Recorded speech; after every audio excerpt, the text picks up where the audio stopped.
माननीय सदस्य श्री विक्रम सिंह जी ने यहाँ पर किया था। नेता प्रतिपक्ष, नेता बहुजन समाज पार्टी, नेता कांग्रेस समेत सत्ता पक्ष और विपक्ष के 48 माननीय सदस्यों ने इस पूरी चर्चा में भाग लिया। मैं सबसे पहले इन सभी माननीय सदस्यों का हृदय से धन्यवाद देता हूं कि श्री राज्यपाल के इस अभिभाषण प्रस्ताव पर विधानसभा में चली इस महत्वपूर्ण चर्चा में लोगों ने रुचि से भाग लिया और सभी माननीय सदस्यों ने अपने दल की भावनाओं के अनुरूप अपने विचारों को व्यक्त करते हुए लोकतंत्र के इस मंदिर को संवाद का एक महत्वपूर्ण मंच प्रदान किया है। वास्तव में लोकतंत्र की हमारी सबसे बड़ी ताकत ये संवाद है। आपस में सहमति और असहमति हम सबके बीच में हो सकती है, लेकिन संवाद का ये सिलसिला चलता रहना चाहिए, बने रहना चाहिए। और 48 माननीय सदस्यों का इसमें भागीदार बनना, बल्कि मेरी तो इच्छा थी कि और भी माननीय सदस्य इसमें भागीदार बने, क्योंकि इसे राज्यपाल का अभिभाषण विधानमंडल के लिए सरकार का एक दस्तावेज होता है, वैसे जैसे संसद के लिए महामहिम राष्ट्रपति का अभिभाषण होता है। शासन की उपलब्धियां और भावी योजनाएं इस अवसर पर अभिभाषण के माध्यम से रखी जाती हैं और एक दिशा, एक दृष्टि न केवल सरकार के लिए बल्कि प्रदेश के लिए सदन में हुई चर्चा परिचर्चा के माध्यम से प्राप्त होती है। मैं इसके लिए श्री राज्यपाल जी के प्रति हृदय से आभार व्यक्त करते हुए जिन सभी माननीय सदस्यों ने इसमें भागीदार बनकर के इस चर्चा में भाग लिया या इस चर्चा में उनकी प्रत्यक्ष या अप्रत्यक्ष रूप से उपस्थिति रही है, कुछ माननीय सदस्य वर्चुअली भी जुड़े हुए हैं, उन सभी के प्रति भी मैं हृदय से धन्यवाद देता हूं। लेकिन महोदय, जो परिपाटी अच्छी चीजों की बनती है और मैं विनम्र आग्रह करूंगा अपने विपक्ष के मित्रों को, खासतौर पर हमारे नेता प्रतिपक्ष तो काफी सहज हैं, सरल हैं, लेकिन गलत पार्टी में होने के कारण अक्सर भटक जाते हैं। अन्यथा वे व्यक्तिगत रूप से बहुत अच्छे आदमी हैं और अच्छा करने का प्रयास भी करते हैं।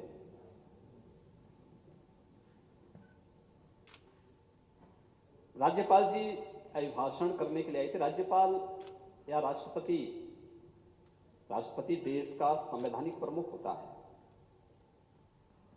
राज्यपाल प्रदेश का संवैधानिक प्रमुख है। अगर अपने संवैधानिक प्रमुखों का सम्मान इस चुना गया सदन नहीं करेगा, लोकतांत्रिक प्रणाली के सामने स्वयं एक गंभीर संकट खड़ा होगा। इसलिए संवैधानिक प्रतीकों, संवैधानिक प्रमुखों का सम्मान चुने गए जनप्रतिनिधियों का दायित्व होना चाहिए। और कहीं ना कहीं इस मामले में हम लोग चूक करते हैं। परिपाटी अच्छी होनी चाहिए। परिपाटी अच्छी, जैसे इस विधान सभा ने पिछली चर्चाओं में 2019 में 2020 में हम लोग उस प्रकार की किसी चर्चा को आगे नहीं बढ़ा पाए वैश्विक महामारी कोरोना के कारण। लेकिन 2019 में इस मामले में काफी अच्छे काम हुए थे। जैसे सस्टेनेबल डेवलपमेंट गोल्स पर 36 घंटे की डिबेट, देश का पहला कोई लोकतांत्रिक मंच था और खासतौर पर उत्तर प्रदेश विधानमंडल में इस पे चर्चा की और माननीय सदस्यों ने इसमें भागीदार बनकर के इस सभी गरीबी उन्मूलन के लिए, शिक्षा के लिए, बेहतर स्वास्थ्य के लिए, यानी आप देखेंगे जो चर्चा इस विधानमंडल में हो रही थी कोविड के दौरान, उस चर्चा ने हमें एक बल दिया उस क्षेत्र में कार्य करने के लिए। या फिर अन्य मुद्दों पर भी यहां पर संविधान दिवस के अवसर पर भी 26 नवंबर 2019 को इस सदन ने बैठ करके एक चर्चा की थी। हम फंडामेंटल राइट की बात तो करते हैं, लेकिन हमारी संवैधानिक कर्तव्य क्या हैं, इस पे भी क्या सदन चर्चा करेगा। और पहली बार किसी सदन में अपने संवैधानिक कर्तव्यों पर भी चर्चा हुई थी और उत्तर प्रदेश विधानसभा है। और उत्तर प्रदेश विधानसभा में माननीय सदस्यों ने, सभी पक्षों के माननीय सदस्यों ने अपनी बातों को भी रखा था और साथ साथ अपने उन दायित्वों का बोध भी करते हुए समाज के सामने एक बहुत पॉजिटिव संदेश भी दिया था। अनुसूचित जाति जनजाति से संबंधित बिल पर भी एक स्पेशल सेशन बैठा था और तब भी सदन में चर्चा हुई थी। हमने टालने की रणनीति नहीं अपनाई। एक चर्चा जिसके लिए विधायिका का मंच बना हुआ है, उसका बेहतर उपयोग। और राज्यपाल भी जब आती हैं तो श्री राज्यपाल का सम्मान करना सत्ता पक्ष विपक्ष इस सबका सामूहिक दायित्व है। राज्यपाल पार्टी का नहीं, प्रदेश का है और प्रदेश के संवैधानिक प्रमुख के प्रति सम्मान का भाव होना, उसी प्रकार से जैसे संवैधानिक प्रतीकों के प्रति हम लोग सम्मान का भाव व्यक्त करते हैं, विधायिका के मंच पर राष्ट्रपति जी के लिए, राज्यपाल जी के लिए, न्यायपालिका के प्रति कोई भी विपरीत और प्रतिकूल टिप्पणी नहीं हो सकती है, नहीं करनी चाहिए। परिपाटी तो ये है, लेकिन उस सब के बावजूद भी जिस प्रकार का आचरण देखने को मिल रहा, वास्तव में वह पीड़ादायक है, चिंताजनक है। और मैं किसी व्यक्ति के लिए नहीं बोल रहा हूं, लेकिन मुझे महोदय इस बात पर अवश्य चिंता होती है कभी कभी कि वास्तव में मैं बार बार इस बात को कहता हूं कि हमें अपने सदन को इस बारे में तैयार करना होगा। क्यों जनता के मन में एक जनप्रतिनिधि की छवि, इतनी सेवा करता है, दिन रात कार्य करता है, हर एक के सुख दुख में सहभागी बनता है, लेकिन उस सब के बावजूद जो विश्वास का प्रतीक उसे बनना चाहिए नहीं बन पाता है। कारण क्या है? क्योंकि हम लोग ही एक दूसरे को छोटा दिखाने के लिए, एक दूसरे को भ्रष्ट और बेईमान बनाने के लिए हर प्रकार की रणनीति अपनाते हैं और उस प्रकार के वक्तव्यों को देते हैं। और उसका परिणाम है कि जहां कहीं भी कोई जनप्रतिनिधि जाता है, मुझे याद है आज से लगभग 18 साल पहले की घटना है। उस समय प्रधानमंत्री श्री अटल बिहारी वाजपेयी जी थे। एक बैठक हम लोगों की चल रही थी। उस समय एक माननीय सांसद आए दौड़े दौड़े और उन्होंने एक बात का जिक्र किया। उन्होंने कहा, साहब हम लोगों को लेट हो गया, ट्रेन में हम लोग चल रहे थे, तब तक एक सज्जन आए और उन्होंने कहा, साहब मैं फलानी पार्टी का नेता हूं। कहा नेता शब्द सुनते ही पब्लिक उस पर टूट पड़ी, पब्लिक उसको मारने लग गई, बड़ा विवाद हुआ है, किसी प्रकार से बचा करके हम लोग लेकर के आए हैं। ये स्थिति क्यों पैदा हो रही है? ये क्षरण क्यों हुआ है? कोई बात तो होगी। और महोदय मैं उस आचरण के लिए कृपया कोई इसको व्यक्तिगत रूप से नहीं लेंगे, लेकिन मुझे अज्ञेय की कुछ पंक्तियां याद आई हैं। आप साहित्यकार हैं, साहित्यिक विधा में पारंगत हैं और इसलिए अध्यक्ष जी मुझे वे पंक्तियां जब अज्ञेय की याद आई प्रमुख का अपमान नहीं था, या राज्यपाल जी के बारे में यहां पे टिप्पणी करना ये संवैधानिक प्रमुख का अपमान नहीं था। ये वास्तव में हम विधायिका को अब एक अविश्वसनीयता के दायरे में खड़ा कर रहे हैं। पब्लिक हमें संदेह की नजरों से इसलिए देखती है क्योंकि हम में से हर व्यक्ति कहीं ना कहीं उसके दायरे में आ जाता है। फोटो तो सबका आता है, आ जाता है उसमें। भाई हम बोलेंगे कि उत्तर प्रदेश, आखिर यहां पे हम लोग एक तरफ मांग करते हैं कि सारी जितनी भी व्यवस्था हो इसका लाइव हो, लेकिन उसके बाद हमारे भाषण क्या होते हैं कि राज्य क्या क्या सत्ता पक्ष का ही है क्या? ये राज्य आपका नहीं है क्या? ये राज्य के प्रति क्या केवल किसी पक्ष का दायित्व है, आपका कोई दायित्व नहीं है क्या? जब आप लोग बोलते हैं कि उत्तर प्रदेश में सर्वाधिक अपराध हो रहा है, उत्तर प्रदेश में सर्वाधिक ऐसी घटनाएं घटित हो रही हैं, और एनसीआरबी की घटनाओं को तोड़ मरोड़ करके जब हम प्रस्तुत करते हैं तो देश और दुनिया के अंदर हम मैसेज क्या देते हैं, संदेश क्या देते हैं? और वही स्थिति थी, वो बड़ी पीड़ादायक स्थिति थी। राज्यपाल महोदया एक संवैधानिक प्रमुख और दूसरा महिला। अगर आप इसको परिपाटी मान लेते कि भाई संवैधानिक प्रमुख का हमें सम्मान करना है तो ये बहुत अच्छी बात होती है, लेकिन अगर वह नहीं होता तो कम से कम महिला के नाते तो सम्मान कर लेते। तब भी नहीं किया। एक नई परिपाटी बन गई है। और महोदय, मैं तो आपसे भी इस बात की अनुरोध करूंगा, इस बात की अपील करूंगा कि कभी हमारी इस विधायिका को लोग ऐसा ना मान ले कि ये कोई ड्रामा कंपनी है, कोई लाल टोपी, कोई नीली टोपी, कोई पीली टोपी, कोई हरा टोपी पहन करके आकर के एक नई परिपाटी शुरू हो गई है। ऐसा तो कभी नहीं होता था, ड्रामा पार्टी में हम लोग देखते थे, लेकिन यहां पे एक नई परिपाटी शुरू हो जाती है। पता नहीं ये लोग घर में पहनते हैं कि नहीं पहनते हैं। एक बार एक घटना हुई, और मैं सही बता रहा हूं नेता प्रतिपक्ष जी, मैं आपको बता रहा हूं, आप भी सुनते होंगे। मैं एक कार्यक्रम में गया था। आप जानते हो कि मैं फील्ड में कहीं जाता हूं तो कुछ चीजें कार्यक्रम का हिस्सा होती हैं। जैसे बेसिक शिक्षा परिषद के स्कूल तो नहीं खुले, तो मैं अक्सर जाता हूं तो बेसिक शिक्षा परिषद के स्कूल में जाऊं, क्योंकि बेसिक शिक्षा परिषद के स्कूल में गरीब का बच्चा, किसान का बच्चा, मजदूर का बच्चा, अंतिम पायदान पर बैठे हुए व्यक्ति का बच्चा पढ़ता है। और इसीलिए हम लोगों ने ऑपरेशन कायाकल्प के अंतर्गत लगभग 93,000 से अधिक विद्यालयों को ऑपरेशन कायाकल्प से उसकी आमूल परिवर्तन और बुनियादी सुविधाओं से अच्छा दी। मेरा अकेले योगदान नहीं, इस पूरे सदन के हर सदस्य का उसमें योगदान है, हर प्रशासनिक और शिक्षा विभाग के अधिकारियों का उसमें योगदान है।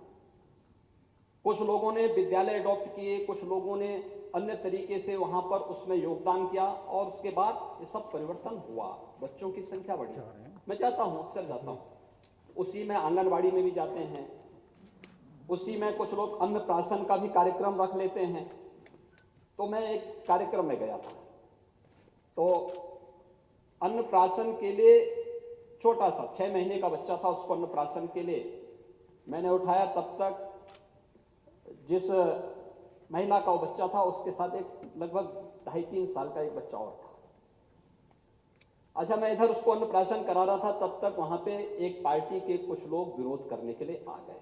उन्होंने टोपी पहनी हुई थी। वो बच्चा 2.5 साल का बच्चा क्या कहता है, मम्मी मम्मी देखो वो गुंडा गुंडा। अब आप देखिए कि एक 2.5 साल का बच्चा के मन में टोपी पहन करके आने वाले व्यक्ति के बारे में क्या धारणा है। वो अपनी मां से चिपक करके कहता है कि मम्मी मम्मी देखो गुंडा गुंडा। यानी ये धारणा सामान्य रूप से बन चुकी है। और इसीलिए मैं अपील करूंगा नेता प्रतिपक्ष, आप पगड़ी पहन करके आते तो अच्छा लगता, गांव का साफा पहन करके आते तो मैं उसका अभिनंदन करता। लेकिन कम से कम आप तो वास्तव में उस यथार्थवादी परंपरा के बहुत सशक्त हस्ताक्षर रहे हैं, जिसने समाजवादी आंदोलन को ईमानदारी के साथ आगे बढ़ाने का कार्य किया था। स्वर्गीय चंद्रशेखर जी ने उस अभियान को बहुत अच्छे ढंग से आगे बढ़ाने का प्रयास किया था। बलिया की धरती उसके लिए जानी जाती है और आपको कम से कम इसको परहेज करना चाहिए इस प्रकार की चीजों से। बाकी अन्य लोग क्या कर रहे हैं उनकी सोच है, और इस उम्र में ये सब शोभा नहीं देता है। लेकिन अध्यक्ष जी, यहां पर हम लोगों ने राज्यपाल जी के भाषण को यहां पर फिर भी कोविड के प्रबंधन के दौरान उसके प्रोटोकॉल का पालन करते हुए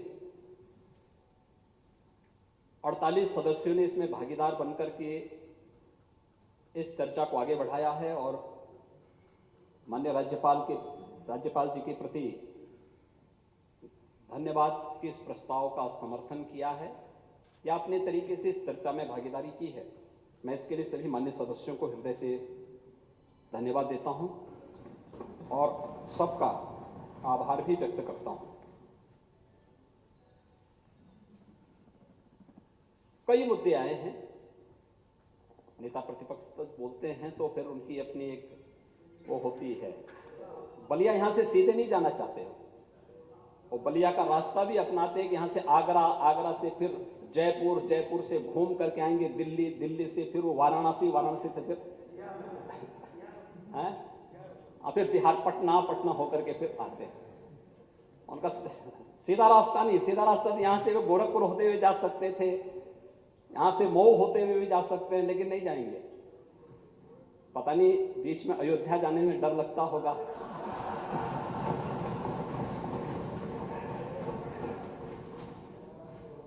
लेकिन सीधे नहीं जाते, तो स्वाभाविक रूप से जब सीधे चलेंगे नहीं तो सीधे बोलने में भी थोड़ा संकोच करते हैं।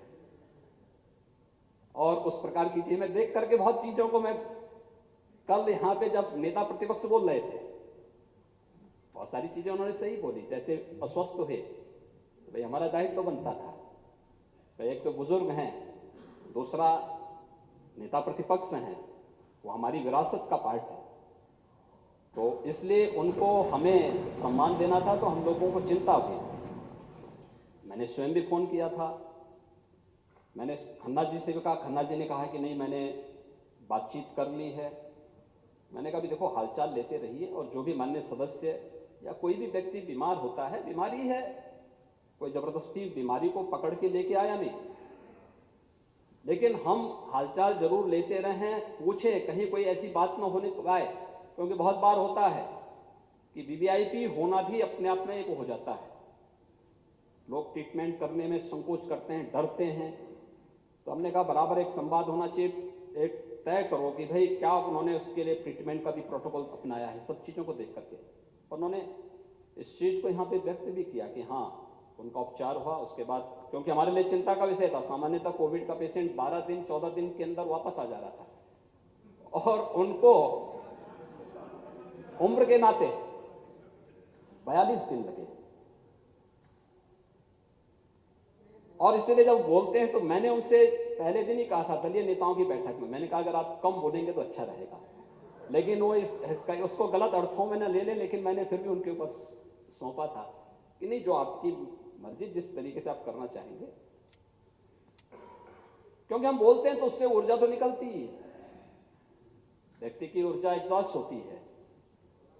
और फिर नेता प्रतिपक्ष जब बोलते हैं तो अपने बलियाटी भाषा में जब बोलते हैं तो अपनी एक निराली भाषा होती है, तो वह एक अजीब सा वो था। लेकिन जो तथ्य उन्होंने रखे हैं महोदय, उसी पर हम लोग आने का प्रयास करेंगे, और खासतौर पर कोरोना के बारे में इस सदन का हर माननीय सदस्य इसके बारे में चिंतित रहा है, कोविड प्रबंधन में सहभागी रहा है, प्रत्यक्ष और प्रत्यक्ष रूप से उसने इसमें सहयोग किया। और मैं सबसे पहले इस पूरे सदन का इस बात के लिए आभार व्यक्त करूंगा कि जब हमारे पास पैसे की कमी पड़ी तो हर एक सदस्य ने स्वेच्छा से सहभागी बनकर के उसमें योगदान दिया, अपने पास से आपने देखा होगा किसी चीज की कमी नहीं होने दी लोगों ने, किसी चीज की। आप देखेंगे पहला जब पेशेंट आया था उत्तर प्रदेश में मार्च प्रथम सप्ताह में, आगरा और गौतम बुद्ध नगर में, टेस्टिंग की क्षमता हमारे पास उस समय केवल 0 थी। हमने 70 जन दिल्ली मरीज को भेजा था। हमने फिर यहां पे टेस्टिंग की क्षमता बढ़ानी प्रारंभ की। पहली लैब हमारी केजीएमयू में प्रारंभ की 60 टेस्ट से, और 60 से हम बढ़ा करके उसको कहां तक लेके गए, 2 लाख प्रतिदिन करके लेके गए। 3 करोड़ से ज्यादा टेस्ट अब तक हम लोग कर चुके हैं। कोविड-19 के 3 करोड़ से अधिक टेस्ट अब तक संपन्न हो चुके हैं, और ये देश के अंदर सर्वाधिक है, सबसे ज्यादा है। आज भी सबसे अधिक टेस्ट हम कर रहे हैं। 1.25 लाख से 1.5 लाख टेस्ट आज भी हमारी निरंतर चल रहा है। फोकस टेस्टिंग लगातार चल रहा है। एक प्रक्रिया कैसे कार्य होना है, अगर हमारे पास पैसा नहीं होता। मुझे याद है जब कोविड प्रारंभ हुआ था तो सबसे पहले जनता कर्फ्यू के दिन मेरे पास आदरणीय राष्ट्रपति जी का भी और उपराष्ट्रपति जी का भी फोन आया, कहा योगी जी कोविड आ चुका है, अब तो बहुत कठिन हो गया है। हम चिंतित हैं यूपी से, यूपी कैसे बचेगा, इतनी घनी आबादी का प्रदेश। मैंने कहा नहीं आप चिंता मत करिए, हम लोग मिलकर के यहां पे अच्छा कार्य करेंगे।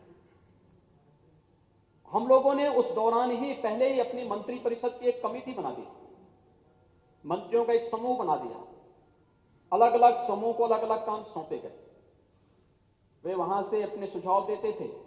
फिर टीम 11 का गठन हम लोगों ने किया, वरिष्ठ प्रशासनिक अधिकारियों की और पुलिस अधिकारियों की एक टीम।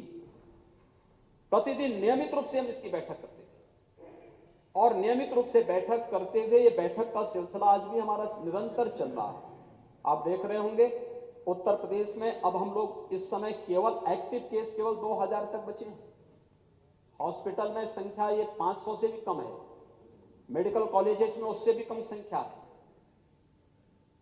रिकवरी रेट देश के अंदर सबसे अच्छी है। मौत के आंकड़े, मौत एक भी बुरी होती है, लेकिन अगर मौत के आंकड़े आप देखेंगे तो मैंने पिछली बार दिल्ली का उदाहरण आपके सामने दिया था। अमेरिका हेल्थ इंफ्रास्ट्रक्चर में दुनिया के अंदर सबसे अच्छा हेल्थ इंफ्रास्ट्रक्चर अमेरिका के पास है, यूरोप के पास है। अगर आप इसकी तुलना करेंगे तो इसकी तुलना में उत्तर प्रदेश का हेल्थ इंफ्रास्ट्रक्चर कहीं नहीं ठहरता। लेकिन उस सबके बावजूद हम आभारी हैं प्रधानमंत्री मोदी जी के, जिनके मार्गदर्शन में कोविड-19 की इस लड़ाई को हम लोगों ने आगे बढ़ाया।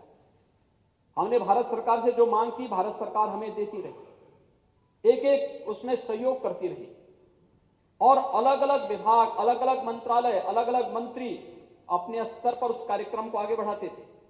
प्रशासनिक अधिकारी अपने तरीके से कार्य करते थे।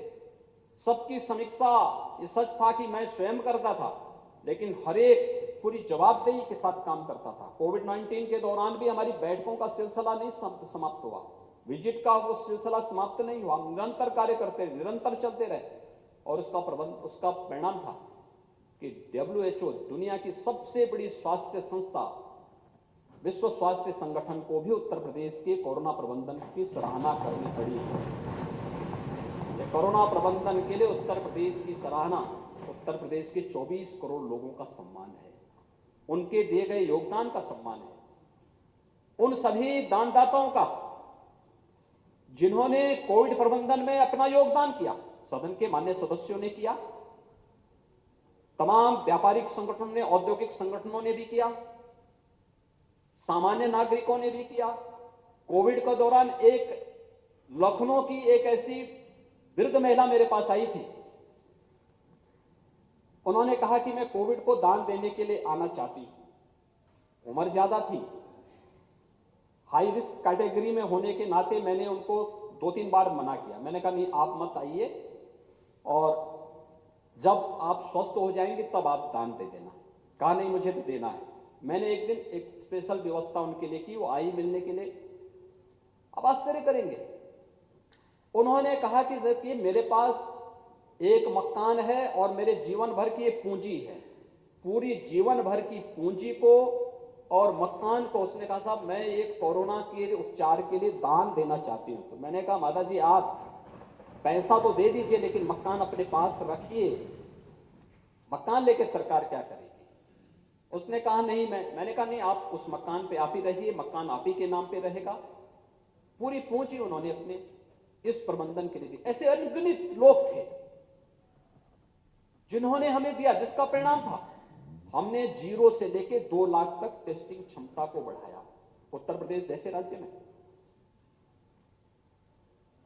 हमारे पास आईसीयू बेड नहीं थे, वेंटिलेटर्स नहीं थे, एम्बुलेंसेस नहीं थी, पर्याप्त मात्रा में नहीं थी। 36 जिले ऐसे थे जहां पे कोई वेंटिलेटर नहीं था।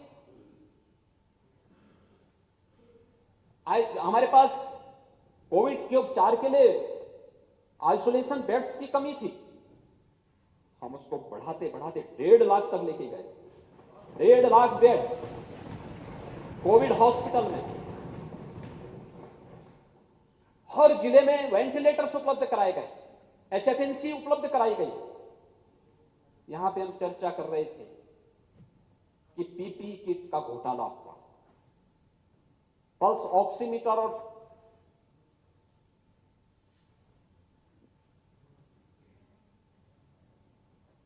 यानी उसको लेकर के भी उंगली उठाने का प्रयास हुआ। महोदय, मुझे लगता है कि एक आरोप आप लगा सकते हैं, लेकिन एक पाप होगा जब हम एक महामारी से जूझ रहे हैं और तब कोई व्यक्ति बोले पीपी किट की अधिकतर सप्लाई ये भारत सरकार की संस्था ने किया, HLL ने, और यहां पे हम उनकी गुणवत्ता की जांच करवाते थे। इसमें इसकी गुणवत्ता की जांच होती थी। गुणवत्ता की जांच करने के बाद तब हम उसको हॉस्पिटल में उपलब्ध करवाते थे। और इसमें भी हम लोगों ने तमाम संस्थाओं को जोड़ा था कि ऐसा ना हो कि हमारा जो डॉक्टर है या जो हमारा हेल्थ वर्कर है, अगर हम घटिया पीपी किट देंगे तो वह एक कोरोना कैरियर का काम कर लेगा। और इसके लिए हम लोगों ने इसको बहुत सख्ती के साथ रोका कि नहीं, हम हर एक स्तर पर इसकी जांच करेंगे, और जांच करवाने के बाद ही फिर हम लोगों ने इस कार्यक्रम को आगे बढ़ाने का कार्य किया। इसमें अलग अलग संस्थाओं से हम लोगों ने इसकी जांच कराई। खासतौर पर यहां पर जो हमारी जांच करने वाली संस्थाएं थी, इसमें हमने SCPGI को भी, IIT कानपुर को भी इसके साथ जोड़ा था, KGMU के विशेषज्ञों को भी इसके साथ जोड़ा था। और इसके साथ ही हम लोगों ने जो भी यहां पर प्रदेश के अंदर इसके बारे में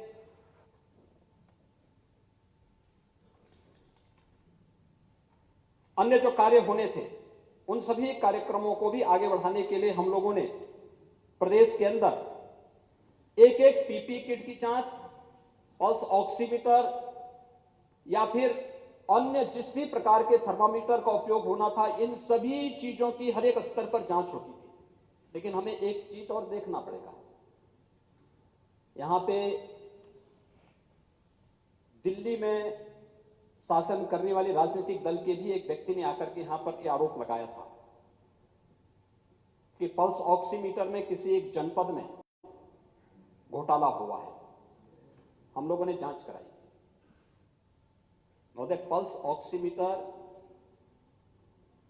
या फिर इससे संबंधित जो थर्मामीटर थे या पीपी किट थी, पीपी किट की पहले जब कोरोना आया था उस समय कीमत क्या थी? 5,000 से लेकर 15,000 तक। और यही पीपी किट जब हम लोगों ने प्रदेश के अंदर उत्पादन करना प्रारंभ किया, लगभग 200 से अधिक यूनिट हम लोगों ने इसके लिए तैयार की, तो यही पीपी किट हमें 250 रुपये से लेकर 500 रुपये में भी पड़ने लगी। ये मार्केट का डिमांड एंड सप्लाई का नियम भी है। अगर डिमांड ज्यादा है और सप्लाई कम है तो दाम ज्यादा होगा, लेकिन जब सप्लाई ज्यादा हो जाए, डिमांड कम होगा तो दाम अपने आप कम होगा। और यही चीज इन सभी चीजों के साथ भी जुड़ी रही। हम लोगों ने दिल्ली के रेट मंगाए। उन्होंने यहां के रेट को कोड किया था कि 1800 से लेकर के 4900 रुपये में, यानी 4900 में पल्स ऑक्सीमीटर और थर्मामीटर खरीदे गए। हम लोगों ने दिल्ली के रेट मंगाए थे। दिल्ली के रेट क्या थे? 10,000 से लेकर के 50,000। ये दिल्ली सरकार ने खरीदे हैं। और उनको जब बताया गया कि एक मीडिया के एक जो है प्रतिनिधि ने उनको पूछा कि भाई आप तो यूपी के बारे में कहते हैं घोटाला, लेकिन ये दिल्ली में क्या हुआ है, ये दिल्ली में क्या कर रहे हो तुम? आपने देखा होगा उसके बाद से कभी उनकी जुबान दूसरी बार खुली नहीं है, क्योंकि जैसी दृष्टि वैसी सृष्टि, जैसे जीवन भर किया है तो वैसे तो व्यक्ति बोलेगा, और वही उनके द्वारा यहां पर व्यक्त किया गया। पूरी ईमानदारी, पूरी प्रतिबद्धता के साथ पूरी टीम ने काम किया है, एक टीम वर्क हुआ है, और कोरोना प्रबंधन के अंदर वह सभी कार्य हर एक स्तर पर देखने को मिला है। ये जितना कार्य कर पाए हैं, केवल सरकारी पैसा इसमें नहीं लगा। हमारी लैब्स वगैरह बनाने में सरकार के पास से पैसा बहुत कम लगा। ये पैसा हमें सीएसआर से जो पैसा मिला, जनप्रतिनिधियों ने जो पैसा दिया, विभिन्न संगठनों और संस्थाओं ने जो पैसा दिया, उससे मिले हुए पैसे से हमने लैब्स बनाए, हेल्थ इंफ्रास्ट्रक्चर डेवलप किया, भारत सरकार ने हमें सहयोग किया। उसका परिणाम था कोरोना प्रबंधन को। और उस दौरान जो चीजें आई, मंत्रिपरिषद की कमेटी, वित्त मंत्री की अध्यक्षता में जो कमेटी बनी थी, उस कमेटी ने जो रिकमेंड किए थे श्रमिकों के लिए, पहले अनुमान नहीं था लॉकडाउन कितने दिन चलेगा। हम मानते थे 2 दिन, 4 दिन, 1 सप्ताह, पलायन होगी इतनी बड़ी संख्या में, इसके लिए कोई तैयार नहीं था। प्रदेश के हमारे बच्चे अन्य जगहों पर हैं, उनके सामने संकट आएगा, ये कोई भय नहीं था। लेकिन उत्तर प्रदेश पहला राज्य है जिस राज्य ने श्रमिकों के लिए, स्ट्रीट वेंडर के लिए, कुली पल्लेदार के लिए, रिक्शा चालक के लिए, रिक्शा चलाने वाले जितने भी रिक्शा चालक हैं, इन लोगों के लिए भरण पोषण की भत्ता की घोषणा ही नहीं की, बल्कि उनको ऑनलाइन देना भी प्रारंभ किया। देखिए नेता प्रतिपक्ष जी, महत्वपूर्ण ये नहीं होता है कि आप कितना उसको भरण पोषण भत्ता दे रहे हैं, महत्वपूर्ण राशि की नहीं होती है। टोकते को तिनका का सहारा है। आप बेसिक शिक्षा के मंत्री रहे हैं और आपने कहावत सुनी होगी, उसके लिए राशि नया जीवन देने वाली राशि थी। और ये पैसा उत्तर प्रदेश सरकार ने देना प्रारंभ किया। उत्तर प्रदेश ने पहला राहत पैकेज घोषित किया। संगठित क्षेत्र के मजदूर थे, जो रजिस्टर्ड श्रमिक थे, उन्हें 2-2 बार ये पैसा दिया गया। और असंगठित क्षेत्र के जो लेबर थे, जो उत्तर प्रदेश में आए थे, उन्हें 1 बार दिया गया। लेकिन साथ साथ राशन किट भी उपलब्ध कराया गया। राशन कार्ड की बाध्यता समाप्त कर दी गई कि राशन कार्ड आज बनेगा तो 2 महीने तक इसको पहले जांच होगी कि 2 महीने तक वो व्यक्ति वहां रह रहा है कि नहीं रह रहा, और जब रहेगा तब उसके बाद राशन मिलेगा। नहीं, आज आया है, अगर आज उसको राशन किट मिल गया है तो राशन किट के साथ ही उसे राशन कार्ड भी मिलेगा, राशन कार्ड के साथ ही उसे राशन मिलना भी प्रारंभ हो जाएगा। महीने में 2-2 बार राशन, प्रधानमंत्री गरीब कल्याण पैकेज के अंतर्गत भी और Uttar Pradesh public distribution system के माध्यम से भी मुफ्त में राशन देने की व्यवस्था प्रदेश ने की, हर एक स्तर पर की। मेरे पास पूरे डाटा है, एक एक को बताऊंगा कितने लोगों को कहां पर क्या दिया गया। ये कोई हम लोगों ने अपने पास से नहीं दिया, जनता का पैसा है, जनता के हित के लिए, उनके कल्याण के लिए, उनके संकट के समय में उन्हें उपलब्ध कराने के लिए इस राशि का उपयोग किया गया। हर एक स्तर पर कोटा में फंसे हुए छात्र प्रदेश के ही थे, 12,000 छात्र थे। बहुत सारी जगह विरोध हो रहा था, नहीं लाना है, नहीं लाना है। हमने राजस्थान सरकार से भी अनुरोध किया था कि हमें अपना वाहन उपलब्ध करवा दीजिए। उत्तर प्रदेश आप लोग उन बच्चों को आगरा तक और झांसी तक पहुंचवा दीजिए, वहां से हम अपने वाहन से ले लेंगे। उन्होंने कहा हमारे पास साधन नहीं है। हम नहीं दे पाएंगे। हमने कहा फिर हमें परमिशन दे दीजिए। और उत्तर प्रदेश सड़क परिवहन निगम के बसेस से मैं अभिनंदन करूंगा उन चालकों, परिचालकों, होमगार्ड के जवानों का। जब हर व्यक्ति कोरोना से डर रहा था, भाग रहा था, उन स्थितियों में वे साहस के साथ उन लोगों को लेकर के आने के लिए कोटा जाती है उत्तर प्रदेश परिवहन निगम की बसें। कोटा से उन्हें सुरक्षित लेकर के उनके घरों तक पहुंचाती है। और केवल उत्तर प्रदेश ही नहीं, उत्तराखंड के बच्चों को, मध्य प्रदेश के बच्चों को और उत्तर प्रदेश में रह रहे हरियाणा के बच्चों को भी हम लोगों ने उनके माध्यम से पहुंचाने का कार्य था, उत्तर प्रदेश परिवहन निगम की बसेस से पहुंचाने का काम किया था। प्रयागराज में 14,000 बच्चे थे, उनको भी हम लोगों ने सुरक्षित पहुंचाने का काम किया, घर तक पहुंचाने का काम किया, हर एक व्यक्ति को पहुंचाने को। जहां पे जिसने राहत की मांग की, पूरी मशीनरी थी, लगी हुई थी। हर एक स्तर पर कम्युनिटी किचन की व्यवस्था कोई कल्पना करता है? कभी जाकर के देखो, राहत आयुक्त कार्यालय में स्क्रीन लगी है, एक एक जिले की स्क्रीन, जैसे स्क्रीन सामने लगी ऐसी बड़ी सी, इससे भी डबल स्क्रीन है। हर एक जिले के अंदर कहां पे किचन में क्या हो रहा है, लखनऊ में बैठे बैठे हम लोग देख सकते हैं। टेक्नोलॉजी का बेहतर उपयोग करते हुए कम्युनिटी किचन के माध्यम से करोड़ों फूड पैकेट पूरे कोरोना कालखंड के अंदर वितरित करने का कार्य किया गया। वितरण निरंतर होता रहा, डोर स्टेप डिलीवरी लॉकडाउन के दौरान ये करवाने का कार्य हुआ। यानी हर एक स्तर पर इस अभियान को आगे बढ़ाने का कार्य हुआ।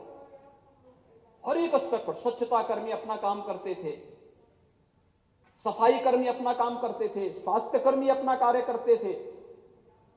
परिवहन निगम की बसेस के माध्यम से सुरक्षित उन्हें पहुंचाने का काम होता था। पुलिस कर्मी अपना काम करते थे। पुलिस का मानवीय चेहरा भी सामने आया। जब लॉकडाउन प्रारंभ हुआ, कौन करेगा डोर स्टेप डिलीवरी? पीआरबी 112 ने किया। घर घर तक खाद्यान्न पहुंचाना, दवा पहुंचाना, आवश्यक वस्तुओं को उपलब्ध कराने का काम पुलिस कर्मियों ने किया। पुलिस की पीआरबी 112 ने किया।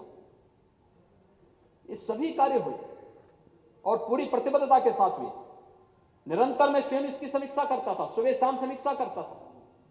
ये कार्यक्रम निरंतर कर किए गए, हर व्यक्ति अपने स्तर पर लगा था और हर एक स्तर पर यह भाव था कि प्रदेश को बचाना है, हर हाल में बचाना है। और ये जो भाव था उसका परिणाम था कि कोरोना प्रबंधन में उत्तर प्रदेश देश के अंदर अग्रणी रहा, बेहतर परिणाम देने में सफल रहा। 40 लाख माइग्रेंट लेबर के बारे में कोई सोच सकता है? 40 लाख तो उत्तर प्रदेश के थे और उत्तर प्रदेश से गए थे लगभग 1 करोड़। जो 40 लाख यूपी के थे, 60 लाख अन्य राज्यों के थे। बिहार का हर व्यक्ति उत्तर प्रदेश से उतर के गया। Jharkhand, Chhattisgarh, west Bengal, Assam, Orissa, north east से जुड़े हुए जितने लोग थे सभी उत्तर प्रदेश से होते हुए गए।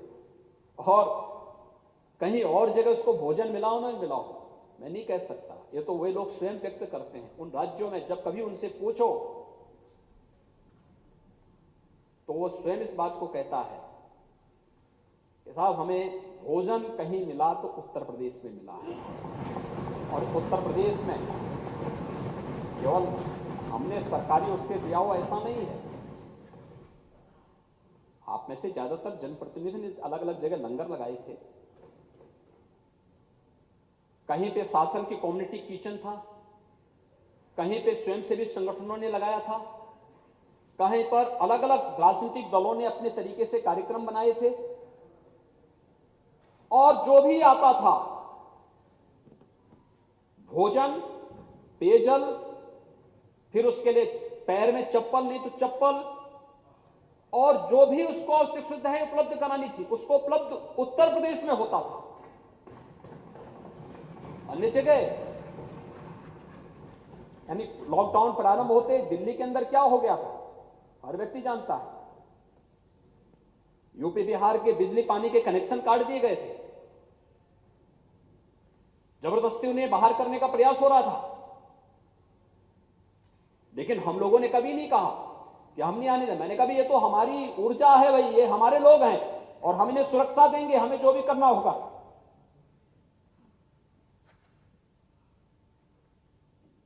और महोदय ये 40 लाख माइग्रेंट लीवर, और मुझे प्रसन्नता है इस बार बजट में उसका प्रावधान भी हुआ है, बजट में हम चर्चा करेंगे। और संगठित क्षेत्र के लोगों उनको भी भरण पोषण भत्ता भी दिया गया, 15 दिन का राशन किट भी दिया गया, और 15 दिन के राशन किट के साथ ही हम आभारी हैं प्रधानमंत्री मोदी जी का, जिन्होंने one nation one ration card यानी नेशनल पोर्टेबिलिटी के अंतर्गत राशन कार्ड को उत्तर प्रदेश का मजदूर अगर कहीं भी देश के अंदर है, अगर उसके पास राशन कार्ड है उत्तर प्रदेश का, तो उस राशन कार्ड से उस देश के अंदर कहीं भी राशन की सुविधा प्राप्त कर सकता है। उसके तहत भी ये सुविधा हम लोगों ने प्रदेश के अपने सभी लोगों को देना प्रारंभ किया है, और बजट में तो उन्हें सामाजिक और आर्थिक सुरक्षा की गारंटी मिल ही चुकी है। मुझे लगता है अब उत्तर प्रदेश के अंदर कोई भी मजदूर, संगठित क्षेत्र हो या असंगठित क्षेत्र हो, दुर्भाग्य से हम लोग कभी नहीं चाहेंगे कि कोई भी इस प्रकार की आपदा कभी आए, लेकिन फिर भी आपदा किसी के नियंत्रण में नहीं होती है, लेकिन हम लोग मानसिक रूप से इसके लिए तैयार हैं। उत्तर प्रदेश का कोई भी मजदूर जिसको हम रजिस्टर्ड करेंगे वो देश या दुनिया में कहीं होगा, सामाजिक सुरक्षा भी हम उसको देंगे और स्वास्थ्य बीमा का कवर भी हम उसको उपलब्ध कराने जा रहे हैं। यानी ये चीजें पहले भी हो सकती थी, पहले भी हो सकती थी, और कोविड प्रबंधन एक नया अनुभव था हमारे सामने। कोविड प्रबंधन बेहतरीन तरीके से इस कार्य को आगे बढ़ाया गया। महोदय, इस कोविड प्रबंधन का जो कार्य प्रदेश के अंदर हुआ है, ये इसके बारे में भी जो चीजें की गई, मैं इस बारे में कह सकता हूं कि वो ठीक है, समाचार पत्रों में छपने के लिए, मीडिया में छपने के लिए, मीडिया की सुर्खियों को बनाए रखने के लिए आप किसी पे कोई टिप्पणी कर सकते हैं, लेकिन मुझे लगता है कि ये अन्याय होगा और अनर्थ होगा अगर हम लोग इस मामले में कोई गलत टिप्पणी करके इस बारे में चर्चा करें कि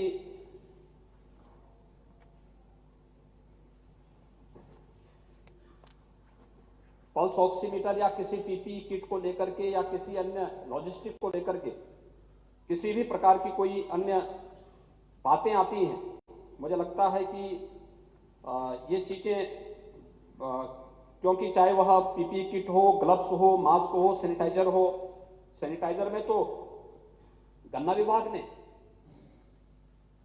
सैनिटाइजर आप यानी शुरुआत में जो 100 ml का सैनिटाइजर था 500 रुपए तक पहुंच गया था, 600 रुपया तक पहुंच रहा था, और बाद में गन्ना विभाग ने सभी डिस्टिलरीज में, सभी चीनी मिलों को इस बारे में कहा कि नहीं, वहां पे सैनिटाइजर पर्याप्त मात्रा में बनाया जाए। और सैनिटाइजर इतना बड़े पैमाने पर उत्तर प्रदेश ने 27 राज्यों को सैनिटाइजर उपलब्ध कराया, 27 राज्यों को।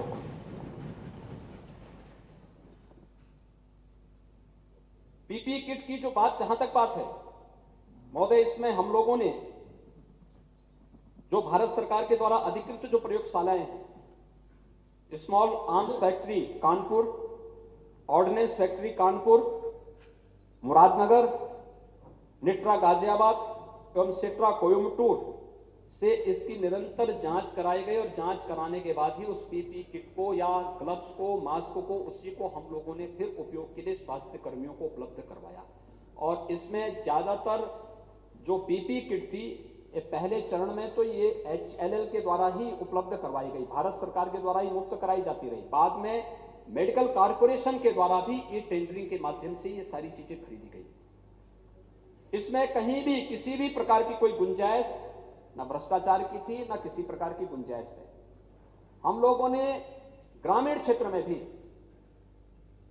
हर एक ग्राम पंचायत को, जो बड़े पैमाने पे लोग आने लग गए, प्रवासी कामगार और श्रमिक आने लग गए, तो उन प्रवासी कामगार और श्रमिकों के लिए भी हम लोगों ने जांच की व्यवस्था के लिए हर ग्राम पंचायत से कहा गया कि आप पल्स ऑक्सीमीटर, थर्मामीटर या अन्य जो भी आवश्यक चीजें हैं, इनको आप अपने स्तर पर वहां पर गांव में खरीदिए। क्योंकि इतने लार्ज स्केल में मिल नहीं सकता है, मिल नहीं पाएगा, हमें तत्काल इसकी आवश्यकता पड़ेगी। वहां पे स्थानीय स्तर पर एक तो उनको उपकरण खरीदने थे, वो ग्राम पंचायत निधि से उन्होंने खरीदी थी। जहां पे सामूहिक रूप से ला सकते थे, उन्होंने सामूहिक रूप से भी उसको मंगाया, जिला प्रशासन ने मंगाया होगा। लेकिन रेट जो भी थे वो अगर आप देखेंगे तो मैंने जो बताया कि पल्स ऑक्सीमीटर आपको 1100 का भी मिल सकता है और 50,000 का भी उसकी कीमत है। वो तो आप जिस चीज को जिस प्रकार की चाहेंगे, मोबाइल फोन के आपका स्मार्टफोन 2000 रुपए का भी है और 2 लाख रुपए का भी है। आप जिसको पसंद करेंगे, जो आपकी क्षमता है उसके अनुरूप आप उसको क्रय कर सकते हैं, उसके अनुरूप आप उसको ले सकते हैं। और ये चीज यहां पर हम लोगों को वहां पे भी देखने को मिला और इस पे ये कार्य यहां पर हुआ। बहुत सारी संस्थाओं ने, बैंकों ने, अन्य संस्थाओं ने हमें एम्बुलेंस भी उपलब्ध कराई, लाइफ सपोर्ट एम्बुलेंस उपलब्ध कराई। इसका भी हम लोगों ने प्रदेश के अंदर बेहतर उपयोग इसके माध्यम से किया। कॉन्टैक्ट ट्रेसिंग का कार्य बेहतरीन तरीके से हुआ। प्रदेश में integrated command and control centre हर एक जनपद में बनाए गए। सीएम हेल्पलाइन का बेहतरीन उपयोग किया गया।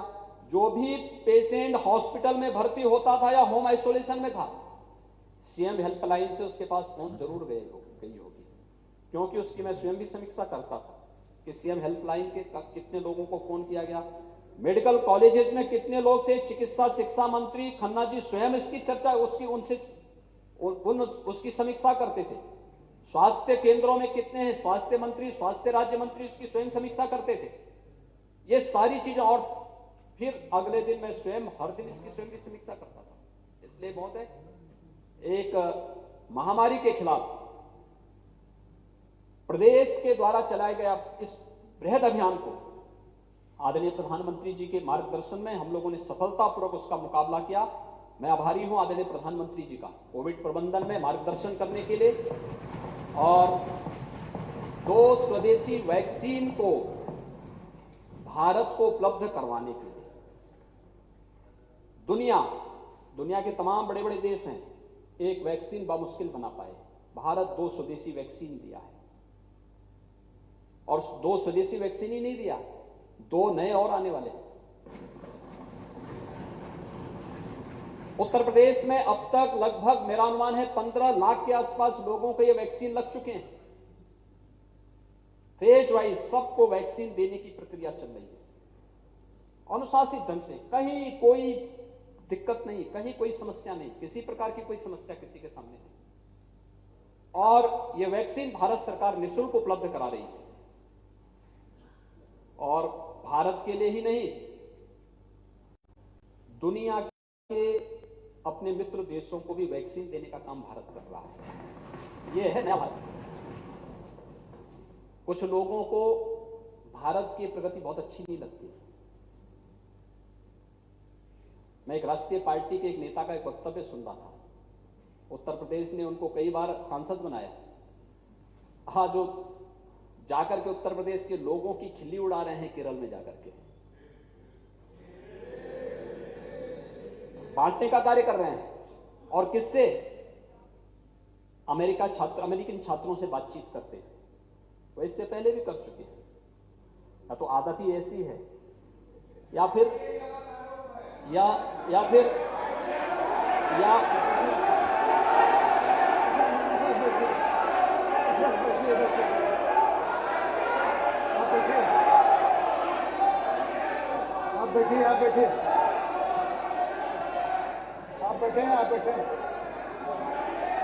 आप बैठे, ये डिस्टर्बेंस ठीक नहीं है।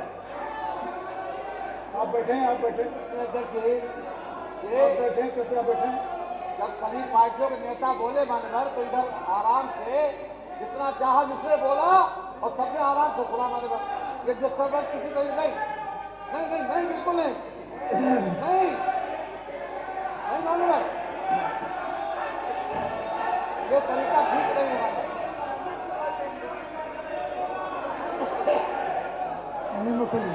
अध्यक्ष जी, आप बैठे। मैंने किसी का नाम तो नहीं लिया, मैंने नाम तो नहीं लिया किसी का, लेकिन फिर ये कहावत चरितार्थ हो गई कि चोर की दाढ़ी में तिनका। साबित हो गया ना। उत्तर प्रदेश के लोगों को और अमेठी के लोगों को कौन लोग अपमानित कर रहे हैं, कैसी तस्वीर प्रस्तुत की जा रही है, क्या कहा जाता है। यानी आप आश्चर्य करेंगे कि उत्तर प्रदेश के बारे में हमने तो कभी नहीं कहा किसी के बारे में। हम तो केरल को सनातन आस्था की केंद्र भूमि मानते हैं। अभी मैं 3 दिन पहले ही केरल गया था, मैंने उस धरती को नमन किया। आदि शंकराचार्य, भारत की सनातन परंपरा में आदि शंकराचार्य केरल में ही जन्मे थे। देश के 4 कोनों में उन्होंने 4 पीठों की स्थापना की थी। भारत की सांस्कृतिक एकता का संदेश आज से सैकड़ों वर्ष पहले आदि शंकराचार्य ने इन 4 पीठों के माध्यम से दे दिया था। क्या करना चाहती है कांग्रेस पार्टी? ये विभाजनकारी राजनीति। आप कभी अमेरिकी राजदूत के सामने भारत की निंदा करते हैं, भारत के अंदर कहते हैं भारत के संगठनों से कि हमें लश्कर-ए-तोयबा और अन्य संगठनों से खतरा नहीं, हमें तो भारत के संगठनों से खतरा हो गया है, और आप जो है इस प्रकार की टिप्पणी कर रहे हैं। यानी हमें आश्चर्य होता है, क्या है, कैसी राजनीति है, कैसी विभाजनकारी राजनीति है। और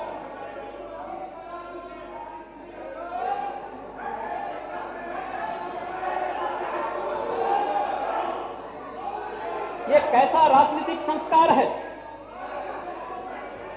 महोदय, ये कैसा राजनीतिक संस्कार है कि आप उत्तर प्रदेश में जब आएंगे तब मंदिर भी याद आने लगता है।